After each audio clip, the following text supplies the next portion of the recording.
puisqu'elle a commencé par l'Antiquité, on pourrait citer Cicéron, et les verrines, ce n'est pas simplement des petits verres où on met des bonnes choses pour l'apéritif, mais c'était des discours dont il n'a prononcé qu'un seul. D'ailleurs, les autres ont été écrits en faisant semblant qu'ils étaient dits, contre Verrès, qui était un personnage assez abominable, corrompu, cruel, libidineux, affreux, et dont une des caractéristiques était de voler des œuvres d'art en Sicile, qui en regorgeait.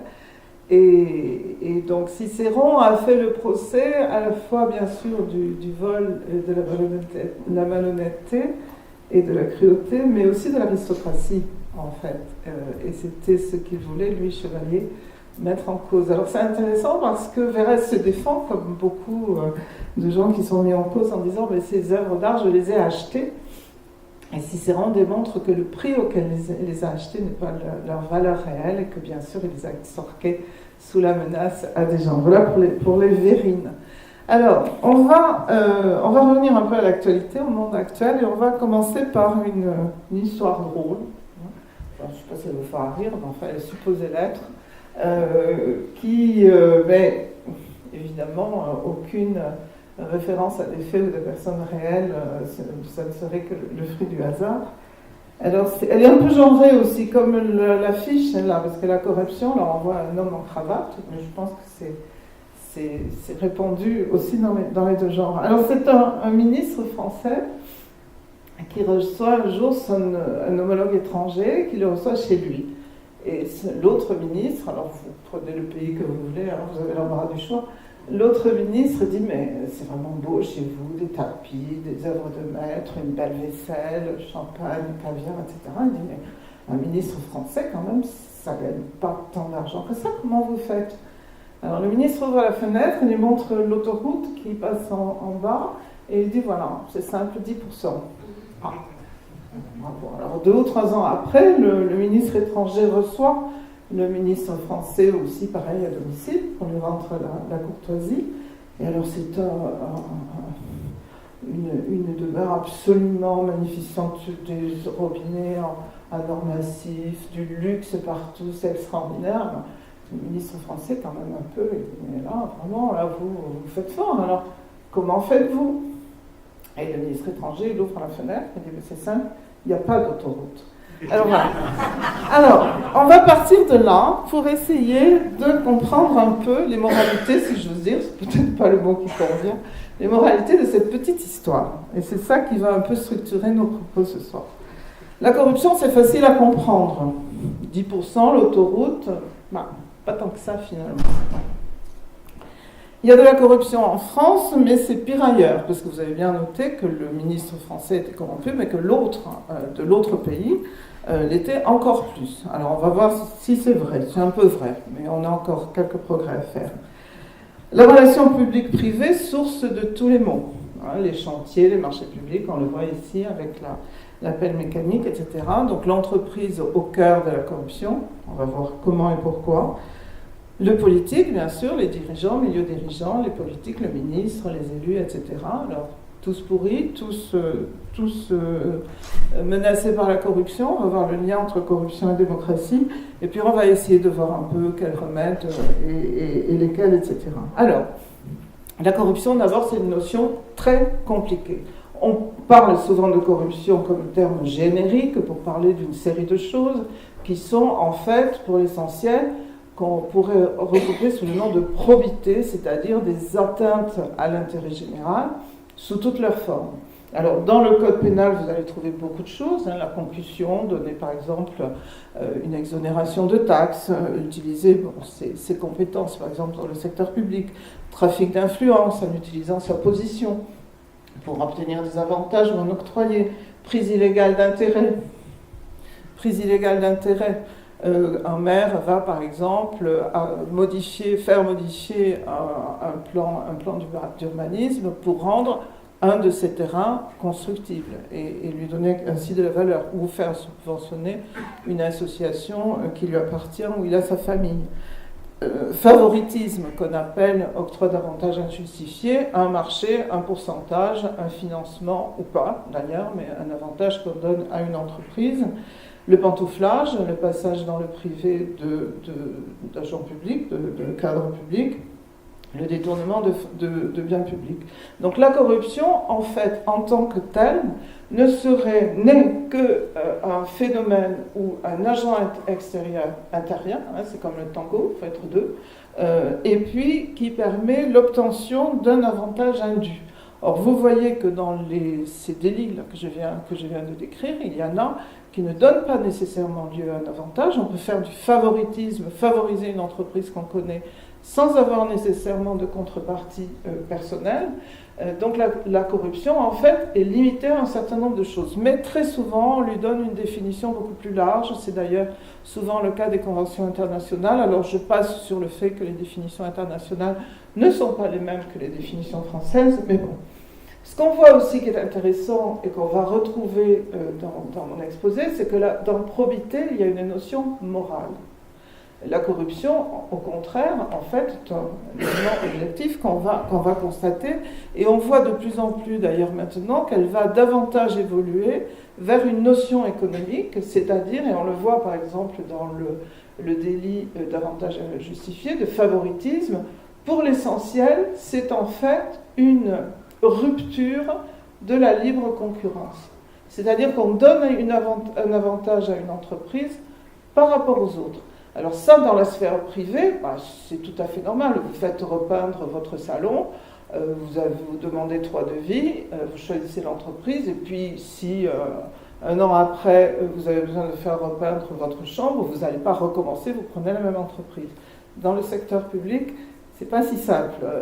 Et donc, il s'agit là, pour l'essentiel, dans ce qu'on appelle couramment favoritisme ou octroi d'avantages à justifier, en fait, une rupture d'une loi économique de la libre concurrence. Donc, on voit bien qu'il y a dans corruption, en fait, une série de notions d'ordre économique ou d'ordre moral, et on le voit dans la perception qu'ont les citoyens, on va en reparler tout à l'heure avec la probité des élus, les citoyens mettent sous le terme de corruption, et nous tous d'ailleurs, hein, une notion qui va davantage vers des questions d'éthique et des questions de morale. Alors, deuxième point, le ministre français est corrompu, mais moins que son homologue. Alors, où se situe la France? Alors, on va dire, bon, là aussi, c'est le verre à moitié vide ou à moitié plein. Il y a un certain nombre de progrès qui ont été faits, notamment récemment, je vais y revenir, mais on n'est pas non plus complètement au top. Alors, premier élément, la corruption, est-ce que ça se mesure? Pas tellement, pas facilement. En fait, on a essentiellement des indices, des indicateurs de perception de la corruption, qui sont ceux notamment de Transparency International, qui fait des enquêtes et qui mesure ce que les gens pensent de la corruption. Cela dit, on s'aperçoit que pour ceux qui ont travaillé sur des notions objectives, et qui ont par exemple dépouillé des centaines de marchés publics dans plusieurs pays, et qui ont donc retiré des éléments objectifs sur la façon dont les règles de passation des marchés, par exemple, avaient pu être contournées, ce que je décrivais tout à l'heure, on observe quand même une corrélation assez forte entre la perception et les éléments objectifs. Mais pour l'essentiel, ce que l'on a dans la mesure de la perception, c'est dans la mesure de la corruption, pardon, c'est la perception. Alors, c'est très ambigu parce que c'est comme très souvent dans les cas de délinquance, plus vous trouvez de cas de perception, plus vous êtes actif dans la détection et la sanction de la perception, plus vous en parlez, et plus vous entretenez l'idée aussi que cette corruption est particulièrement répandue. En gros, quand on n'en parle pas du tout, on ne sait peut-être pas. Bon, en gros, Transparency International qui fait ses classements de manière régulière, qu'est-ce qu'ils nous disent? Eh bien que dans l'Europe de l'Ouest, qui est quand même la zone la moins corrompue du monde, la France se situe à peu près au milieu. Donc on n'est pas dans les meilleurs. Alors les meilleurs, ce sont le Danemark, la Suède, la Finlande et la Suisse. Donc il y a une cotation où ils sont à peu près, disons, à 88, etc. sur 100. Nous, on est à 66. Tout en bas du classement, on a la Bulgarie, la Grèce et la Hongrie. Et donc on se situe à peu près au milieu dans cet indice de la corruption. Cela dit, comme toujours, vous trouverez toujours des exceptions. Il ne faut quand même pas oublier qu'il y a eu tout récemment au Danemark, qui est pourtant un bon élève, un scandale majeur de détournement de fonds lié à une de leurs filiales de la banque danoise. Blanchiment de 200 milliards d'euros en quelques années, donc en 10 ans. Bon, donc même les bons élèves ont des failles quelquefois. Mais enfin, bon, la France n'est pas complètement au top, et d'autres enquêtes auprès des entreprises donnent des chiffres aussi assez alarmants, puisque, par exemple, 50% des entreprises françaises pensent que le favoritisme envers la famille est fréquent dans le secteur public, et que les faveurs d'entreprises en échange de contributions à la campagne électorale sont aussi fréquentes. On retrouve, là on en reparlera tout à l'heure, le lien entre corruption et vie publique, et notamment élection. Et donc, sur l'estimation du népotisme, il place la France assez bas, donc des chefs d'entreprise assez bas, puisqu'il la place entre la Roumanie et la Bulgarie. Donc, c'est pas très très bon. Donc, on est dans une moyenne, on progresse lentement, on est juste au-dessus des États-Unis. Et par contre, ce qu'il faut dire quand même, c'est que depuis 1993, une série de mesures ont été prises contre la corruption. Je ne vais pas toutes les énumérer, mais je reviendrai un peu plus en détail sur la dernière d'entre elles, qui est la loi Sapin 2, puisqu'il y a eu une loi Sapin 1 de 1993 qui consistait justement à appliquer aux délégations de services publics, c'est-à-dire une entité publique, collectivité locale ou État, confie à un délégataire la gestion d'un service public, ce qui touche à peu près l'ensemble des services publics dont nous bénéficions tous les jours, l'eau, l'assainissement, la gestion des déchets, etc. Alors dans certains cas, c'est une gestion municipale, mais dans la plupart des cas, ce sont les grands opérateurs français qui ont en charge cette gestion des services publics. Donc la première loi Sapin de 1993 instituait donc le délit d'avantage injustifié, donc de favoritisme dans les concessions, dans les délégations, obligeait à limiter la durée des concessions, et ce qui fait que beaucoup de ces concessions étaient conclues pour une vingtaine d'années. On a dit non, il faut qu'elles soient conclues pour une durée qui correspond aux investissements.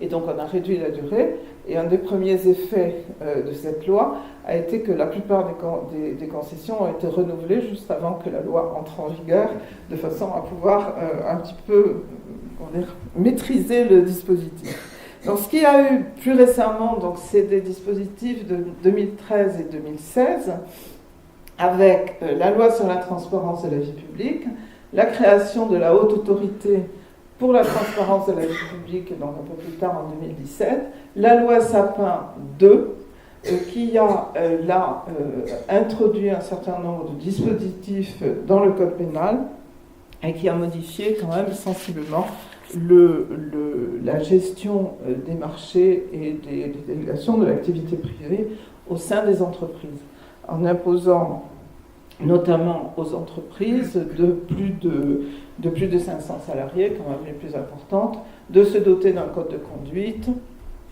de contrôler les conflits d'intérêts, et cette loi amène aussi en fait un durcissement sur les opérations faites à l'étranger qui auparavant étaient, je vais en reparler tout à l'heure, qui étaient assez peu sanctionnées.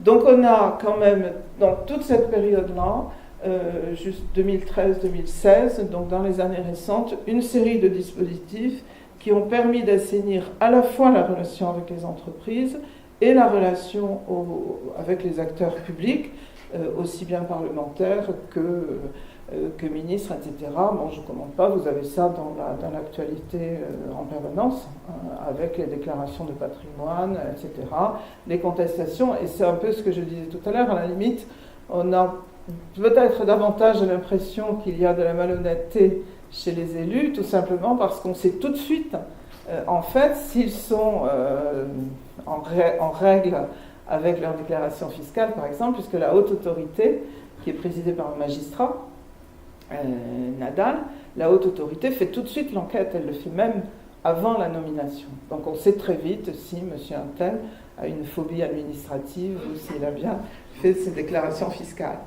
Donc ça, on en a beaucoup parlé, c'est évidemment tout de suite dans l'actualité. Voilà, donc la France, oui, pas mal, elle peut peut mieux faire certainement. Alors le privé, l'entreprise. Est-ce que la corruption est une culture d'entreprise? Est-ce qu'elle est consubstantielle à l'activité privée? Ou bien est-ce qu'il y a des améliorations, des moyens, etc., de la contrôler? Alors, bien sûr, partout où le pouvoir et l'argent se rejoignent, il y a un risque. Je ne veux pas dire que c'est nécessairement source de corruption systématiquement, mais il y a effectivement un risque d'utiliser son pouvoir et de le monnayer. Donc dans le secteur public, en relation avec le secteur privé, bien sûr les marchés publics restent un des domaines principaux de fraude, pas nécessairement d'irrégularité, mais de fraude, parce que on connaît l'entreprise ou la préférence locale. Je me souviens, c'était il y a très longtemps, quand je présidais la chambre de Rouen. Le magistrat apportait son rapport et puis il avait analysé dans le détail tous les marchés d'une collectivité et puis on voyait que c'était toujours la même entreprise qui revenait.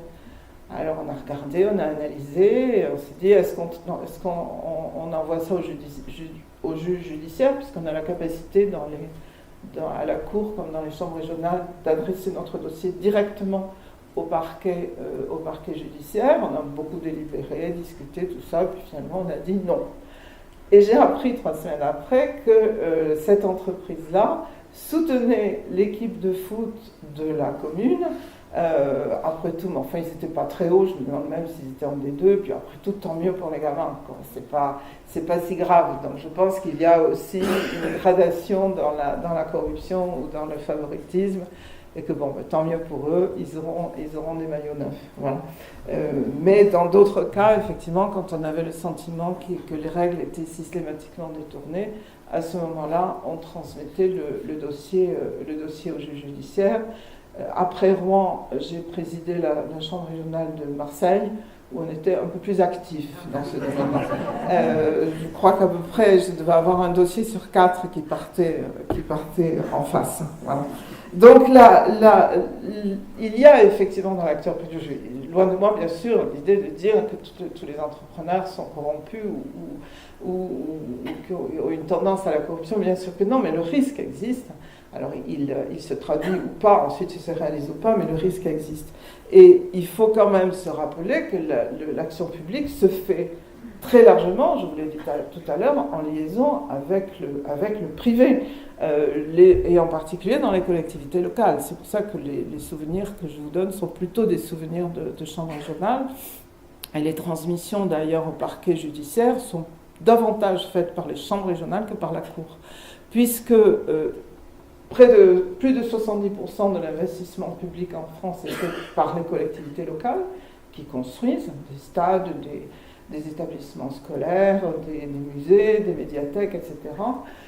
Et que donc elles participent très largement à tout ce travail de construction qui se fait avec le privé, et que l'ensemble, la plupart, la très grande majorité des délégations de services sont évidemment des délégations de services qui s'exécutent au niveau local.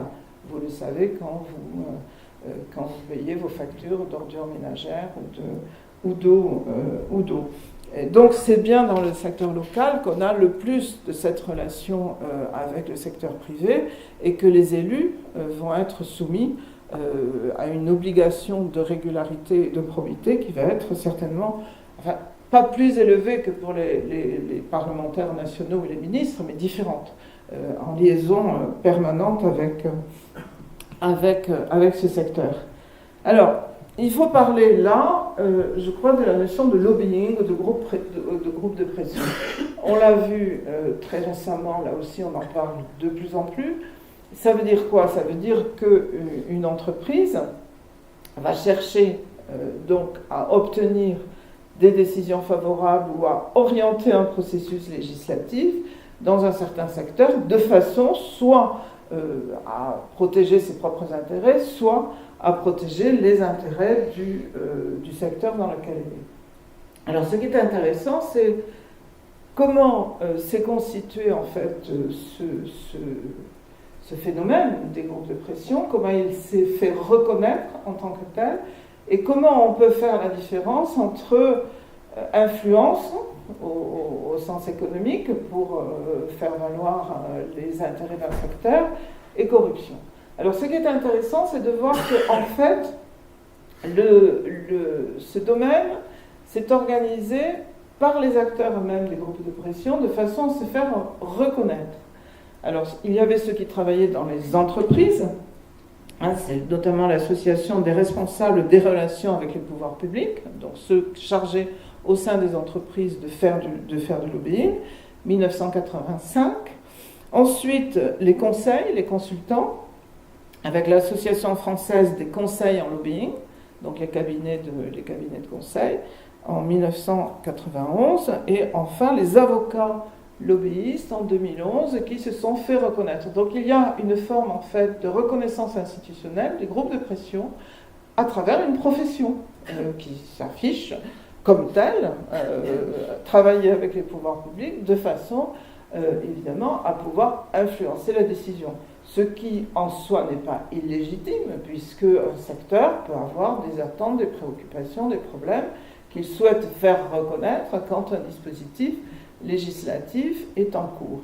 Où les choses se gâtent, là, évidemment, on va en parler, puisqu'on est dans le domaine de la corruption, c'est quand on va essayer de corrompre ces responsables, des parlementaires, le pouvoir législatif ou des responsables publics, de façon à faire avancer ses propres intérêts. On est en pleine affaire du Mediator, et c'est notamment, il n'est pas surprenant que ce soit notamment à travers le secteur pharmaceutique que les scandales sont arrivés, que les premières mises en œuvre de dispositifs de prévention se sont mis en place à travers justement les problèmes du secteur pharmaceutique. Alors, l'évolution légale de cette prévention se fait petit à petit, et ça commence par le Parlement, et ça commence en fait par le règlement intérieur des deux assemblées qui va exiger des parlementaires qu'ils donnent connaissance de leurs intérêts, de leur participation à des entreprises ou à des associations, quel est leur patrimoine, etc. Et ce n'est que plus tard qu'on va passer en fait à une obligation législative avec, là aussi, la loi Sapin 2 et la création de la Haute Autorité pour la transparence de la vie publique. Donc c'est à ce moment-là que l'on impose aux entreprises de déclarer les conflits d'intérêts, de mettre en place des dispositifs qui doivent être vérifiés et qui sont éventuellement sanctionnés, et que l'on va obliger à tenir un registre des intérêts, à faire une déclaration dans un registre public.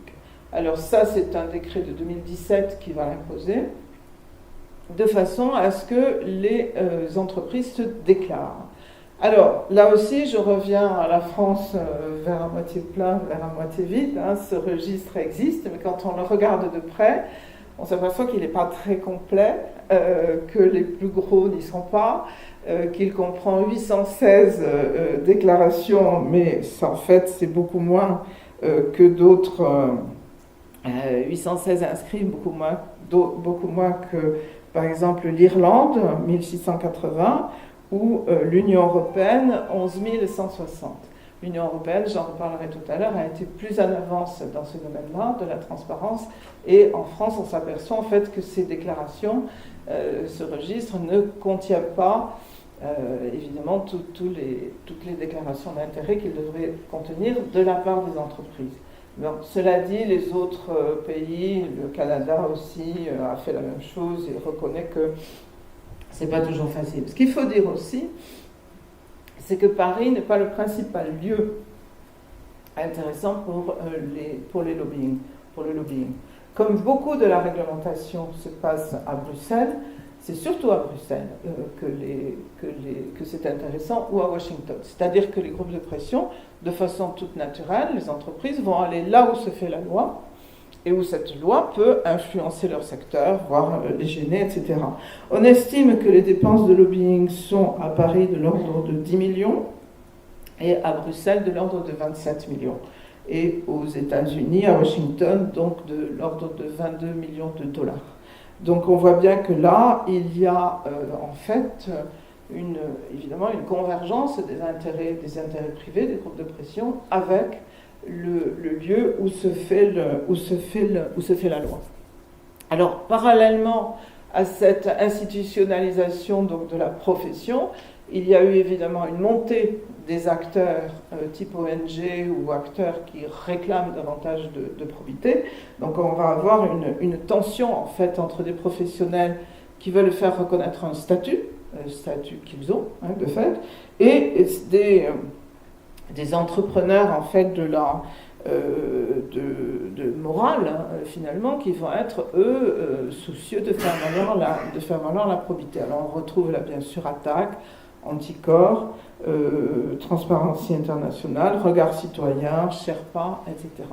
Donc c'est dans cette tension qu'on va avoir entre des groupes de pression et les autres, et la régulation va se faire de plus en plus par la transparence. On va en reparler tout à l'heure. Donc ce qui est intéressant de voir là, c'est que ce dispositif donc, de déclaration d'intérêt, de connaissance des groupes de pression, de déclaration des groupes de pression, s'est considérablement développé dans les années récentes. Il existait aussi à l'Union européenne et dans beaucoup de pays. Donc ça, c'est important.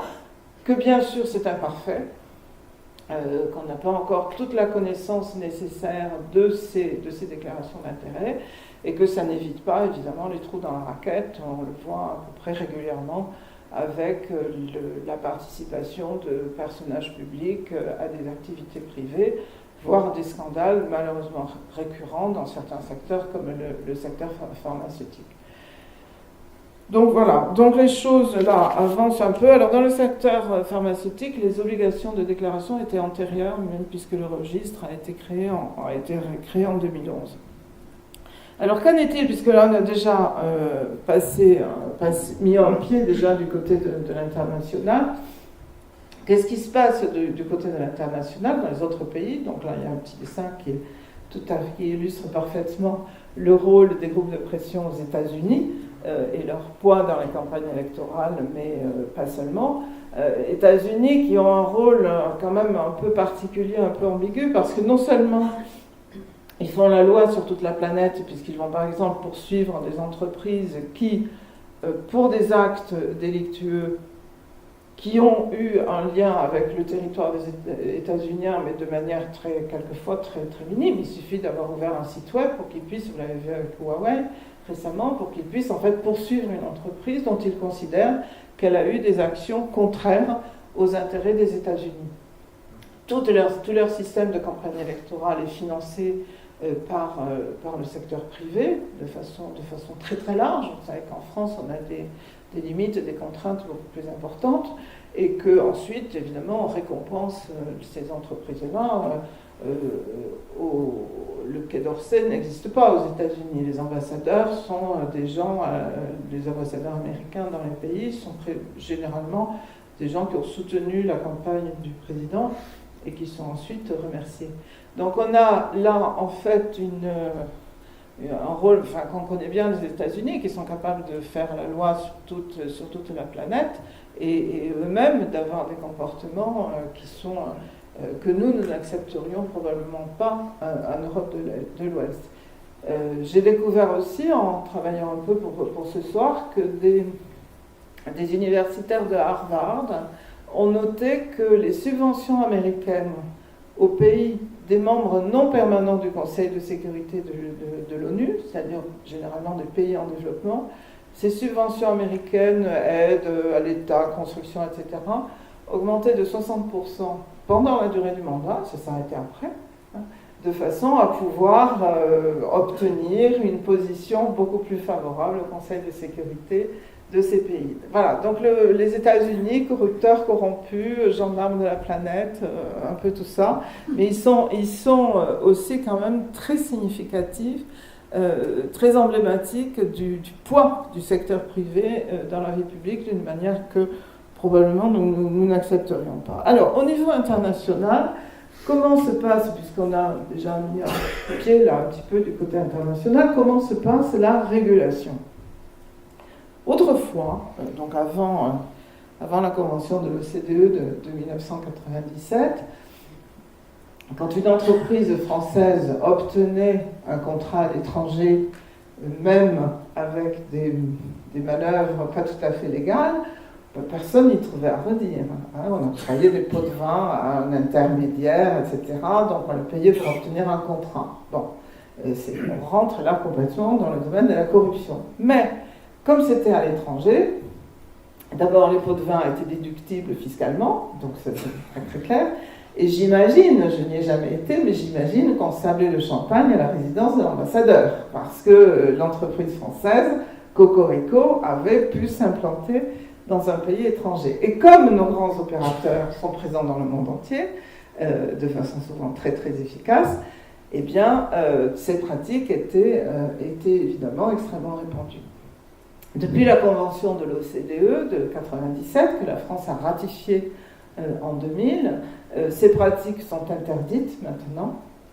Donc les pots de vin sont interdits. Alors pendant un certain temps, notre droit était un peu ambigu, puisqu'on considérait qu'un délit ne pouvait être poursuivi que s'il existait dans le pays en cause une incrimination identique. Alors, bon, évidemment, si la loi ne punissait pas dans le pays où l'entreprise avait fait ses affaires, bon. Donc cela, on a eu des avancées avec la loi Sapin en 2016, de façon, en fait, à renforcer la poursuite des trafics d'influence, pots de vin, corruption, quand elle s'exerce à l'étranger, pour une entreprise française qui exerce à l'étranger, et pour des candidats étrangers qui viennent sur le terrain français pour évidemment se mettre en concurrence avec nos entreprises. Donc de ce point de vue-là, il y a une amélioration. Alors cette convention de l'OCDE, elle avait déjà quand même beaucoup assaini la situation. Elle a été suivie d'une convention internationale dite de Mérida de l'ONU, c'est-à-dire qu'il y a eu réellement prise en charge de question de la corruption au niveau international, puisque quand on admettait qu'un marché public était illégal en France, mais qu'il était applaudi à l'étranger, il y avait quand même évidemment quelque chose qui passait pas bien de ce point de vue-là. Alors, l'OCDE, pendant toutes ces années, a fait le suivi de la situation en France, enfin dans tous les pays signataires, il y en a un peu plus d'une quarantaine, et faisait des recommandations à la France très précises sur justement notamment l'homogénéité de la définition de l'incrimination en France et à l'étranger. Donc on a été suivis, gourmandés, et les choses se sont effectivement améliorées avec 2016. Pour rappel, le scandale de pétrole contre nourriture, qui a été quand même un énorme scandale qui s'est passé à la suite de l'invasion de l'Irak, du Koweït par l'Irak.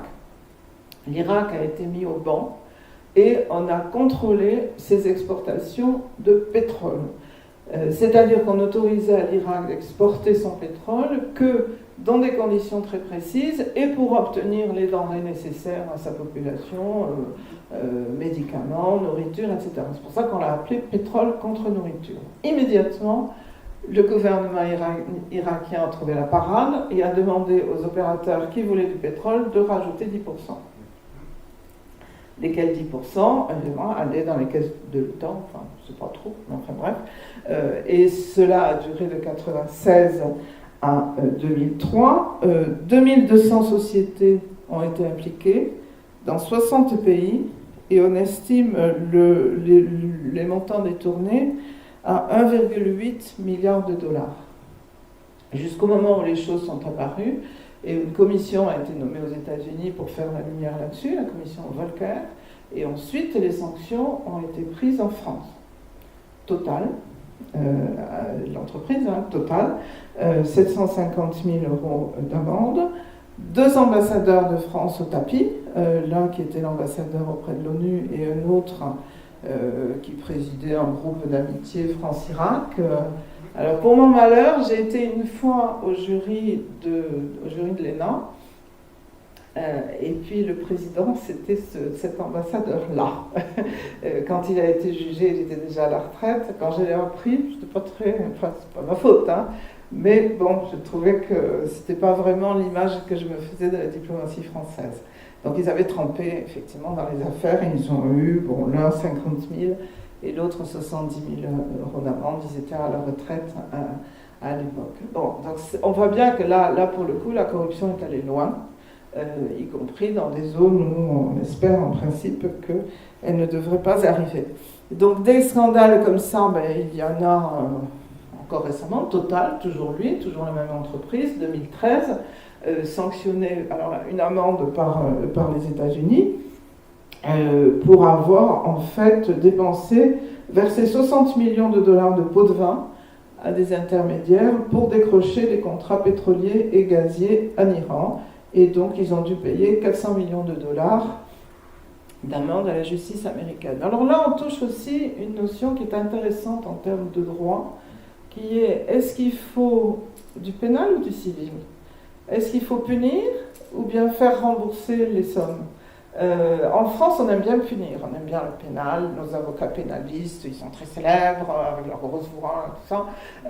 Mais bon, on voit que très souvent, en fait, une amende ou une condamnation civile, d'ailleurs les entreprises préfèrent, parce que ça va plus vite, elles payent et puis c'est fini, alors qu'un procès pénal, ça dure des années. Et donc finalement, et c'est d'ailleurs ce qu'introduit aussi la loi Sapin de 2016, c'est une capacité transactionnelle avec une convention qui permet en fait de payer. Quand on reconnaît sa culpabilité, eh bien on paye. Une amende, c'est déjà une sanction quand même, hein. Et ça évite les longueurs du pénal. Ça, je crois qu'en France, on n'aime pas trop, et pourtant c'est un mode finalement de résolution de conflits ou de problèmes qu'il faut pas négliger de ce point de vue-là. Donc on est bien là dans des systèmes internationaux où il faut bien que les règles de droit s'harmonisent de façon à ce qu'on se mette d'accord quand même sur les incriminations et leurs poursuites. Même si on n'a pas tous les mêmes définitions des délits, c'est quand même important de pouvoir traiter ces questions, puisque les grandes entreprises, évidemment, elles n'opèrent pas sur un seul territoire. Elles opèrent dans l'ensemble des pays. Et c'est une bonne chose. Et bon, là aussi, une petite histoire. J'étais chargée des relations internationales à la Cour. Et à ce titre, beaucoup en relation avec les pays francophones, et notamment le Maroc, que j'aime beaucoup. J'avais beaucoup de collègues, avec une Cour des comptes qui s'était considérablement professionnalisée, qui travaillait très bien, des cours régionales dont j'avais reçu une bonne partie de magistrats à Rouen pour les former. Bref, on était vraiment sur la même ligne professionnelle. Et puis, cette institution qui marche bien maintenant, qui est présidée par un ancien Premier ministre, avec des gens tout à fait professionnels et que j'aime beaucoup, avait commencé un petit peu à montrer ses dents. Et donc au début, ils ont fait des contrôles classiques, et puis ensuite, ils ont fait des contrôles de délégation, qui sont des contrôles les plus difficiles, parce qu'on rentre dans une activité privée, on n'a pas toutes les compétences, puisque nous sommes compétents sur le public, mais pour le privé, c'est un peu plus compliqué. Et on les avait d'ailleurs formés pour ça. Et puis un jour, je reçois un coup de fil un service un peu économique, là, pas loin de l'ambassade, qui me dit « Vous connaissez bien les Marocains ?» Je dis « Oui, bien sûr, je les apprécie beaucoup. » Je pense, hein. Parce que là, actuellement, il y a un contrôle d'une entreprise, ils sont venus nous voir, on leur pose des questions, beaucoup de questions pour expliquer des choses, alors ils ne comprennent pas bien, peut-être vous pourriez en parler à vos collègues. C'est dit, ah oui, je les connais, on les a formés, ils sont excellents, alors moi je vous donne un conseil, dites à l'entreprise que si on leur pose des questions, il faut qu'ils répondent. Et qu'ils répondent bien et vite, et que c'est tout à fait légitime, qu'ils sont parfaitement dans leur rôle, ils font le travail que nous on fait en France, et d'ailleurs on s'entend très bien. Fin de l'opération. Donc vous voyez quand même qu'il y a encore un petit peu une bienveillance pour nos entrepreneurs à l'étranger. Je crois que les choses sont en train de changer, et surtout qu'avec la loi Sapin, et puis aussi une obligation pour les entreprises, on le voit avec l'environnement, on le voit avec la responsabilité sociale des entreprises, le souci aussi quand même face à des consommateurs et à des citoyens, de montrer qu'on se soucie de l'environnement, de la morale, qu'on emploie les salariés dans des conditions de droit du travail, etc. Voilà. Donc les choses changent, pas toujours aussi vite qu'on voudrait, mais enfin ça change. Alors, qu'en est-il maintenant des élus, des responsables publics, des parlementaires, des ministres et tout ça? Alors, c'est là qu'on revient un peu à la notion que j'ai exposée tout à l'heure, probité, corruption. pour les citoyens, pour le public, pour le grand public, pour nous tous d'ailleurs, ce qu'on attend des responsables publics, élus ou fonctionnaires, etc., c'est de la probité, c'est de l'intégrité.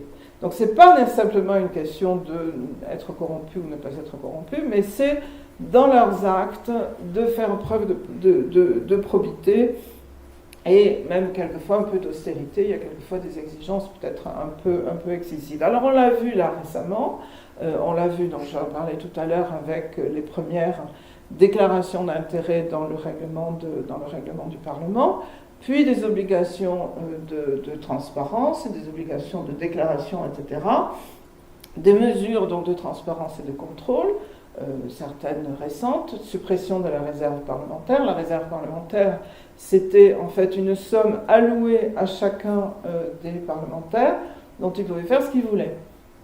En général, c'était des subventions à des associations, mais sans aucun contrôle.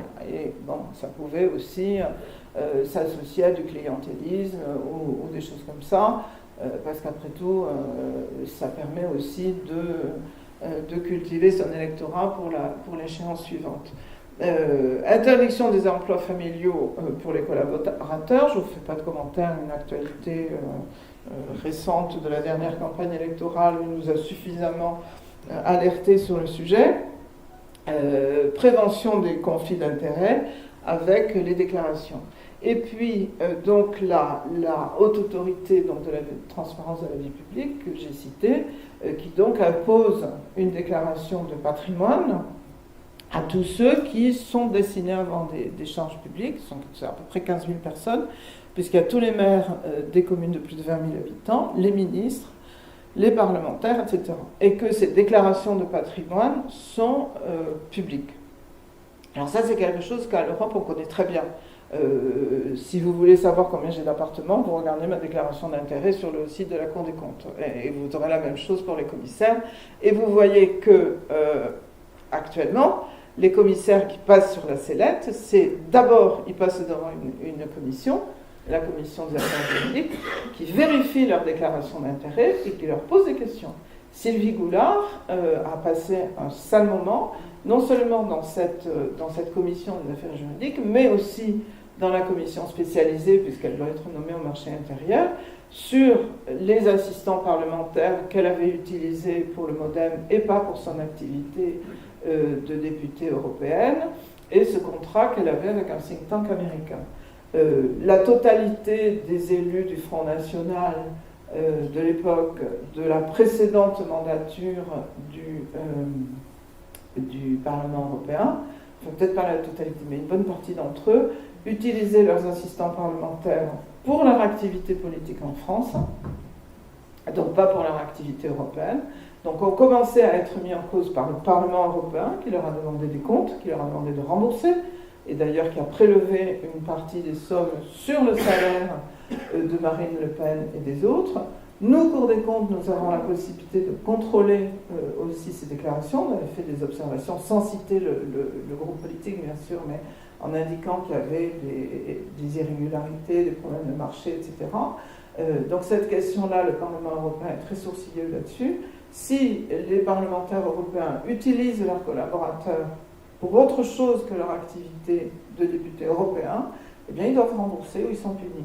Donc ça, c'est côté Parlement européen. Et ensuite, que fait la justice française, puisqu'il y a déjà des poursuites contre des élus du Front National, du Rassemblement National maintenant, et donc c'est la suite, en fait, de ces opérations. Donc il y a là, en fait, des contrôles sur la façon dont ils utilisent l'argent, et qui sont de plus en plus contraignantes, avec, là aussi, l'ambiguïté de savoir si c'est lié à leur mandat politique, auquel cas ils ont quand même une liberté d'utiliser l'argent pour ça, ou bien si ce sont des dépenses dont ils doivent rendre compte. Donc nos parlements, en France là aussi on était un peu en retard sur ces questions-là, sont de plus en plus soumis à cette obligation de transparence. Je vous rappelle, c'est un peu plus lointain, mais ce qui s'était passé au Royaume-Uni en 2005, avec un énorme scandale qui avait touché le Parlement britannique parce qu'ils avaient passé une loi en 2000 qui s'appelait la loi d'information, Information Act, et donc qui donnait un accès à l'information aux citoyens. Bon, cette loi était un peu passée inaperçue jusqu'au jour où deux journalistes anglais, Dieu sait qu'ils sont teigneux, et une américaine ont décidé de demander des informations. Alors, évidemment, le Parlement fait le gros dos, a dit on n'y arrive pas, c'est compliqué, on ne peut pas, etc. Donc ils ont essayé de retarder. Ils ont insisté, ils ont fini par les obtenir. Ça, c'était en 2009. Et à ce moment-là, un scandale énorme a éclaté, puisqu'on a su, en fait, à quoi servaient les notes de frais des parlementaires. Et comme ils n'avaient jamais rendu compte à personne, il y avait des choses absolument ébouriffantes. La construction d'une maison pour les canards sur le modèle d'une maison du XVIIIe siècle suédois, bon, ça ne s'invente pas, quoi. Les travaux de jardinage pour nettoyer les douves d'un château du XIIIe siècle, c'était pas non plus complètement. Les jeux sur les résidences secondaires, résidences principales, etc. Donc le scandale a été énorme. Un tiers des parlementaires ne s'est pas représenté. Le speaker, donc le président de la Chambre des communes, a démissionné de son poste, chose qui n'était pas arrivée depuis 1695, et le scandale a été énorme.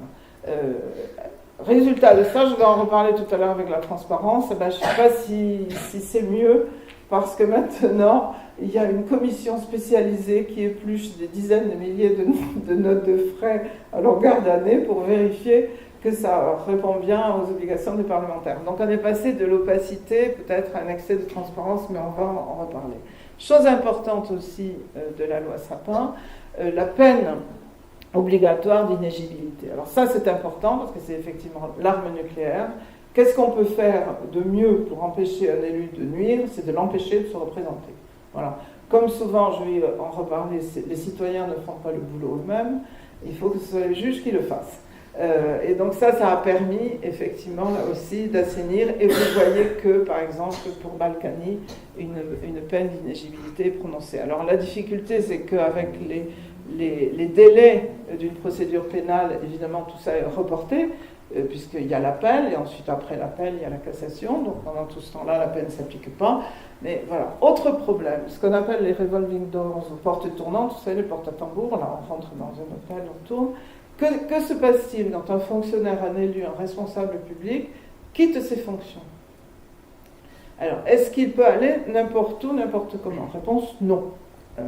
Ça, je crois que c'est effectivement très important. Or, on a une série de questions, de scandales, quand même, quelquefois, sur des fonctions qu'ils prennent. Transparency International avait fait une enquête sur 400 parlementaires et commissaires.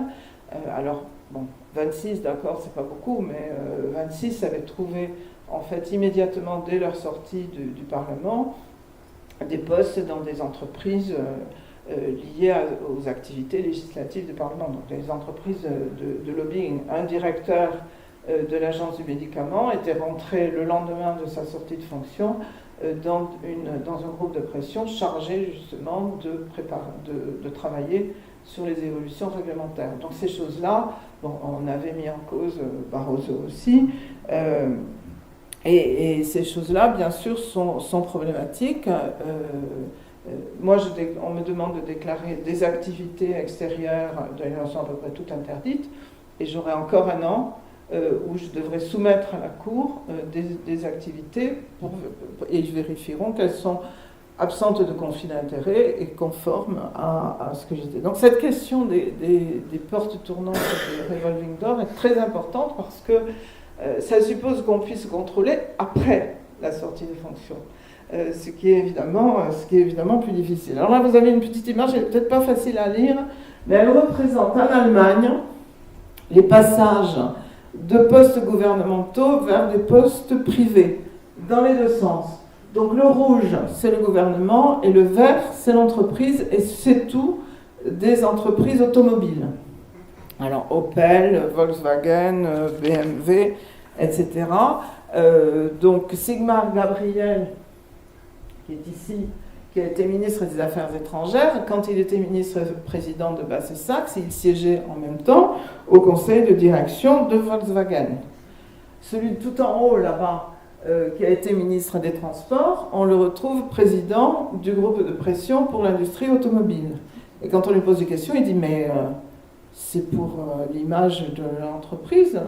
L'automobile, c'est l'Allemagne, donc ça fait partie en fait d'un devoir patriotique. Il faut protéger la réputation de l'industrie allemande, et on sait que l'industrie automobile est évidemment un des éléments importants. Donc on voit bien que dans des pays européens proches, en fait, cette porosité qu'on reproche quelquefois à la France avec certains grands corps qui sont proches du pouvoir politique, cette porosité entre le public et le privé, elle existe, et elle est à peu près permanente, parce que là on est quand même frappé par le nombre de flèches qui vont de l'une à l'autre dans les deux sens, évidemment.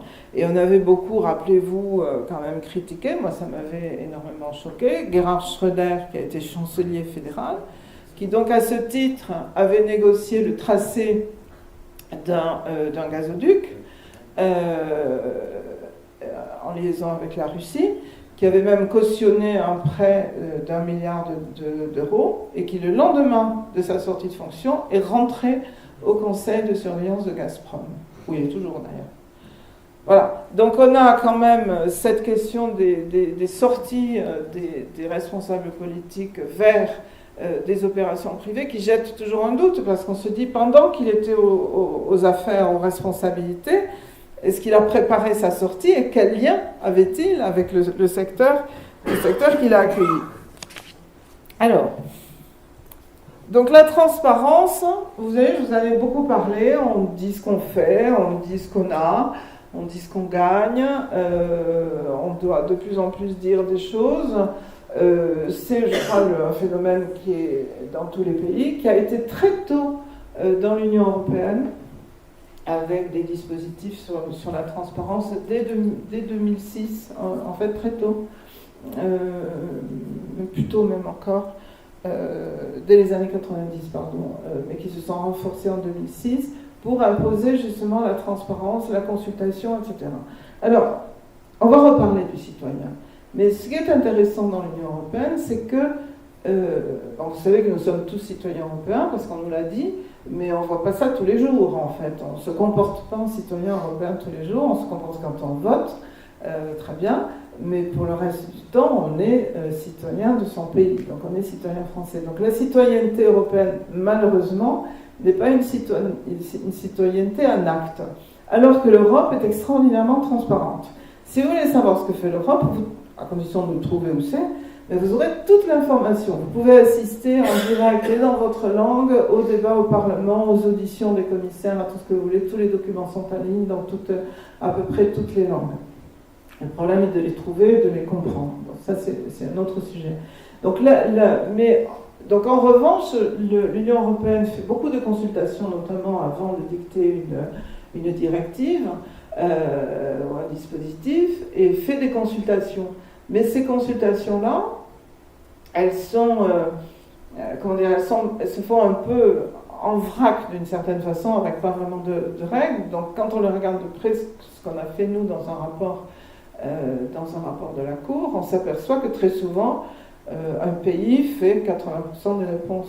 Donc il n'y a pas de représentativité au sens statistique. En revanche, ces consultations sont permanentes et elles sont extrêmement fréquentes. Donc on a en fait un phénomène de transparence au sein de l'Union. Je vous dis que moi, donc j'ai fait une déclaration d'intérêt, on a un comité d'éthique qui nous surveille. Vous voyez que les commissaires vont être auditionnés sur ces sujets-là. Et donc l'Europe, de ce point de vue-là, l'Union européenne a été assez en avance sur ces questions-là. Cela dit, je vous ai cité le Royaume-Uni. Bon, la transparence, c'est bien, mais est-ce qu'il faut tout rendre transparent? Est-ce qu'il faut le rendre transparent pour tout le monde? Est-ce que les citoyens, vous voyez, je vous disais que pour l'Europe, le citoyen n'est pas actif, mais c'est pas lui qui est en première ligne, mais est-ce que il ne faut pas admettre aussi que la représentation, le mode électoral assure quand même une régulation de la vie politique et que les citoyens ou le public n'a pas non plus à se préoccuper de tout le temps, qu'il y a une forme un peu d'intrusion quand même qui peut être qui peut être un peu pénible, un risque de bureaucratie, je vais les citer avec le Royaume-Uni, que donc, c'est bien la transparence, l'obligation de déclaration est en soi déjà un mode de régulation, parce que quand vous devez dire les choses, vous y regardez à de près, vous vérifiez peut-être que tout est correct, que ce que vous avez à dire correspond aux fonctions que vous aurez. Donc il y a un mode en fait déjà d'autodiscipline qui s'instaure. Donc rien que ça, c'est une bonne chose. Mais ensuite, si on veut tout rendre transparent tout le temps, là je cite Foucault, c'est laisser faire, ne pas laisser tout faire, laisser faire, mais admettre quand même qu'on ne soit pas en permanence obligé de tout vérifier tout le temps et que ce soit directement les citoyens qui doivent le faire. On a des modes de représentation, de régulation quand même qui le permettent. Alors, effectivement, on est là dans une nouvelle exigence citoyenne qui est très claire, qui ne se passe pas très bien d'ailleurs, parce que là je vous citais l'Union européenne avec une grande antériorité, mais on est actuellement dans une période compliquée, qui est une période de remise en cause radicale quand même des partis, tous pourris, on se méfie d'eux, des parlementaires, on va taguer leur permanence quand ils ont voté de manière contraire à ce qu'on voudrait. On l'a vu au moment du vote du CETA, par exemple, ce contrat, cet accord commercial avec le Canada. Donc il y a une perte de confiance vis-à-vis des partis politiques, des institutions, de la représentation nationale, de l'expertise. On se méfie, on l'a vu à Rouen là récemment. On le voit encore, on le voit de plus en plus, surtout quand on s'aperçoit que les experts ont été corrompus, que par exemple un expert chargé sur un médicament par exemple a été acheté par le labo, ou qu'un expert qui va donner son avis sur par exemple le glyphosate ou autre a recopié la notice de présentation de l'entreprise qui le fait. Donc on a en permanence des scandales et des problèmes qui jettent la suspicion sur l'expertise et sur la scientificité. Donc les gens sont perdus, et du coup ils rejettent tout en vrac, en disant mais tout ça, tous pourris, tous menteurs, on croit à rien, les vaccins tuent, etc. etc. Bon. Donc là on a un vrai problème de légitimité, à la fois politique et scientifique, pour rendre la décision publique compréhensible et admissible par les citoyens. Donc on est dans une période compliquée. Et l'exigence de probité, elle se traduit aussi vers une exigence quelquefois d'austérité. Alors ce n'était pas trop le cas en France, mais maintenant ça le devient aussi. Bon, c'est vrai que quand on regarde quelquefois comment les Scandinaves se comportent, on se dit bon, ils exagèrent. La ministre qui a dû démissionner en Suède parce qu'elle avait pris sa carte professionnelle pour acheter une barre de chocolat.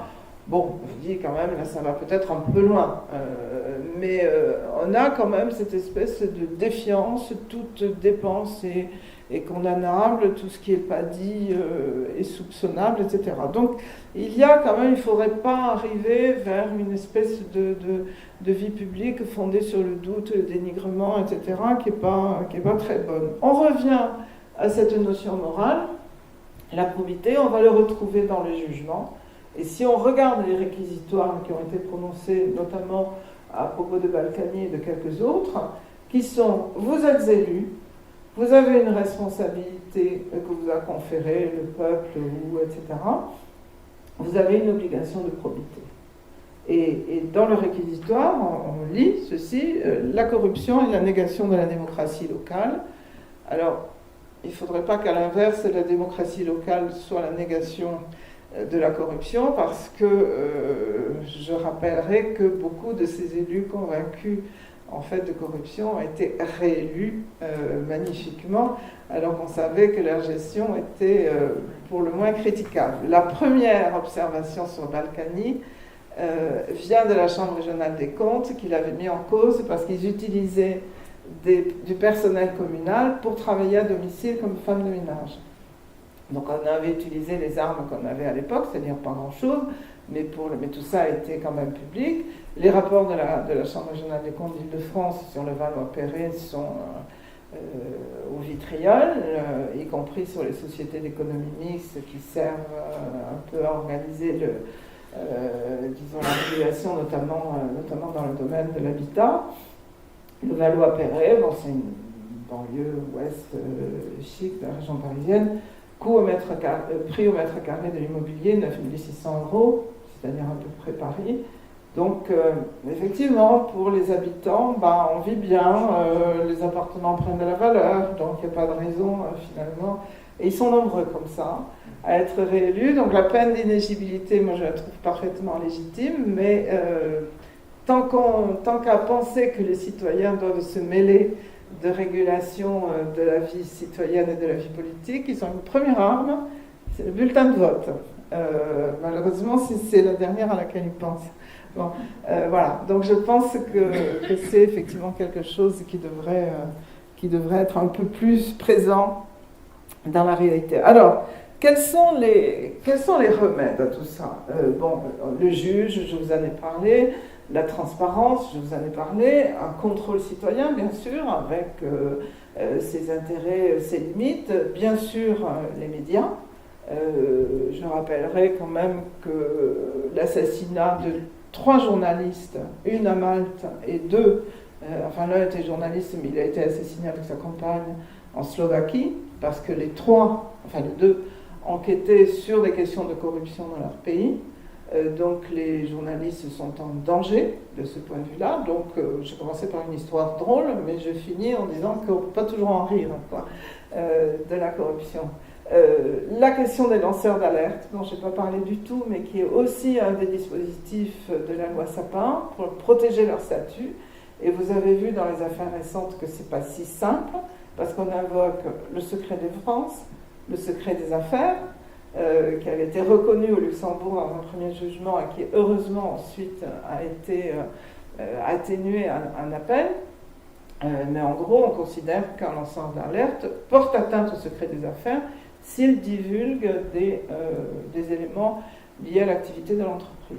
Donc ils sont menacés. Vous avez vu que Snowden, qui a décrit en fait le système de surveillance des États-Unis, est menacé. Bon, Julian Assange, c'est un peu plus ambigu son rôle, puisqu'il a divulgué des choses, mais les journalistes ne sont pas tout à fait d'accord sur la façon dont il a fait, parce qu'il n'a pas trié, il a révélé des sources, enfin bref. Peu importe. En tout cas, ces lanceurs d'alerte sont protégés. Alors, en France, là aussi, on a eu du mal à s'y mettre, parce que la délation, on n'aime pas. Ça nous rappelle de mauvais souvenirs, pas si anciens, mais ça passait pas bien en France du tout. Bon. Et puis, on a appris quand même à considérer qu'un lanceur d'alerte a un rôle à jouer, parce qu'il est bien placé pour avoir de l'information et il va le faire. Mais il faut qu'il soit protégé. Moi, je recevais, quand je présidais une chambre régionale, on recevait beaucoup de dénonciations, anonymes ou pas.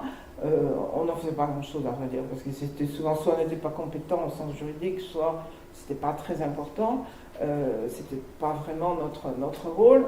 Mais on voyait bien que les dénonciations anonymes, en fait, étaient souvent le fait d'employés, mais qui évidemment ne pouvaient pas le faire, même si nous on respectait évidemment à 300% la confidentialité, mais ils avaient peur. Ils avaient peur de perdre leur emploi. Donc c'est un système de régulation qui évidemment n'est pas complètement simple, mais qui est important. En gros, la corruption, c'est la négation de la démocratie. Encore faut-il que la démocratie, ne pourra pas effectivement éradiquer totalement la corruption, il ne faut pas rêver. Là où il y a du pouvoir, de l'argent, il y aura toujours une tentation. Donc on peut la limiter, et effectivement, il y a un mode de contrôle démocratique qui est utile, qui est nécessaire, et qui lui-même doit s'organiser pour que les choses fonctionnent. On voit, avant, là aussi une petite histoire, avant la haute autorité de la transparence de la vie publique, il existait une autre commission qui avait été créée en 88, donc il y a déjà longtemps, puisque la haute autorité s'est mise en place en 2017, et qui faisait des contrôles de patrimoine. Mais je crois qu'elle n'avait pas envie d'être extrêmement active. Et je me souviens, je m'occupais des relations internationales, donc c'était Philippe Séguin à l'époque qui était le président. Donc on lui annonce la visite de son homologue bulgare avec une délégation parlementaire, etc. Tout ça. L'interprète, donc ils étaient à peu près une dizaine sur ces jolis fauteuils qui venaient du bureau de Jack Lang, qui sont toujours d'ailleurs dans le bureau de Migaud. Donc il y avait tout le monde, du fil de l'ambassade, tout ça, de l'ambassade de France. et tout. Et puis, ils avaient un parcours de visite, et le lendemain, ils allaient voir cette commission de la vie financière. Et puis Séguin se lance, d'autant plus que des souvenirs de l'entreprise qui était les maillots de foot, il en avait eu aussi à Épinal. Et puis il se lance et il dit, voilà, demain vous allez voir mon homologue du Conseil d'État qui préside la commission. Traduisez, mademoiselle? Non? Très bien, traduit. Je dois vous dire tout de suite que cette commission ne sert à rien. Traduisez, mademoiselle, la fille de l'ambassade commençait à devenir aussi verte que le fauteuil sur lequel elle était assise. Cette commission ne sert à rien parce que vous allez m'expliquer comment, dans des périodes où le prix de l'immobilier augmente, la valorisation du patrimoine d'un élu est la même à la fin de son mandat qu'au début. Donc, cette commission ne sert à rien. Et maintenant, la haute autorité doit faire une évaluation, elle précise la méthodologie. Bon, pour ceux qui ont connu l'impôt sur ou qui connaissent l'impôt sur la fortune, il y a toute une façon de valeur vénale, etc. Mais la commission de la haute autorité doit vérifier la valeur du patrimoine avant et après, et de façon à vérifier quand même quel a été l'enrichissement. Donc voilà, il y a, je connais, hein, je suis haute fonctionnaire, je sais qu'il y a des commissions qui sont des alibis, qui ne font pas grand-chose. Il y a encore des dispositifs qui sont faits pour ne pas marcher. Je crois qu'on a passé cette époque et qu'on est vraiment dans un moment où l'exigence citoyenne et l'exigence de transparence fait qu'on ne peut plus faire semblant. La question c'est quels sont nos moyens, on sait qu'ils sont limités, mais bon, on sait aussi que c'est un mouvement de santé démocratique et qu'il faut lutter même si on a en face de nous des intérêts très puissants. Je vous remercie.